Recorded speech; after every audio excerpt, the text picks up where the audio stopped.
الکریم اما بعد فاعوذ باللہ من الشیطان الرجیم بسم اللہ الرحمن الرحیم۔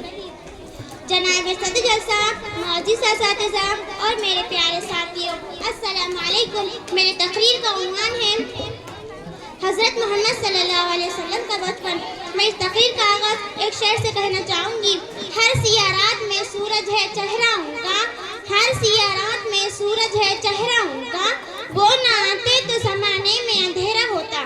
معزز سامعین اکرام، آج میں آپ کے سامنے حضرت محمد صلی اللہ علیہ وسلم کے بچپن کا ایک واقعہ پیش کرنے جا رہی ہوں۔ اسے شقی صدر کا واقعہ بھی کہتے ہیں۔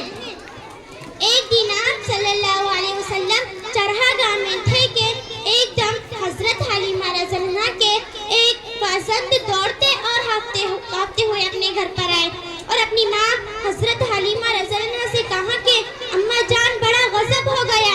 محمد صلی اللہ علیہ وسلم کو 3 آدمیوں نے جو بہت ہی سفید لباس پہنے ہوئے تھے ان کو چت لٹا کر ان کا شکم پھاڑ ڈالا ہے اور میں اسی حال میں ان کو چھوڑ کر بھاگا ہوا آیا ہوں۔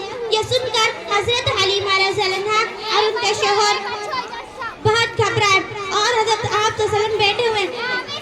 آپ صلی اللہ علیہ وسلم نے فرمایا 3 شخص جن کے کپڑے بہت ہی سفید اور صاف ستھرے تھے میرے پاس آئے، مجھ کو چت لٹا کر میرے شکم میں سے کوئی چیز نکال باہر پھینک دی اور پھر کوئی چیز میرے شکم میں ڈال کر شکاف کو سی دیا، لیکن مجھے برابر بھی کوئی تکلیف نہیں ہوئی۔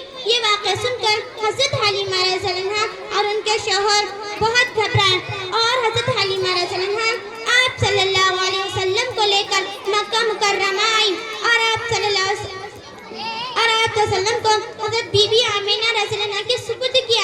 بی بی حلیمہ رضی اللہ عنہا نے پوچھا حلیمہ تم تو بڑی خواہش اور چاہ کے ساتھ میرے بچے کو اپنے گھر لے گئی تھی، اس قدر جلد واپس لانے کی کیا وجہ ہے؟ حضرت حلیمہ رضی اللہ عنہا نے شکم چاک کرنے کا واقعہ بیان کیا اور آصف کا شبہ ظاہر کیا تو بی بی حلیمہ رضی اللہ عنہا نے فرمایا ہرگز نہیں، خدا کی قسم میرے نور نظر پر کسی جن یا شیطان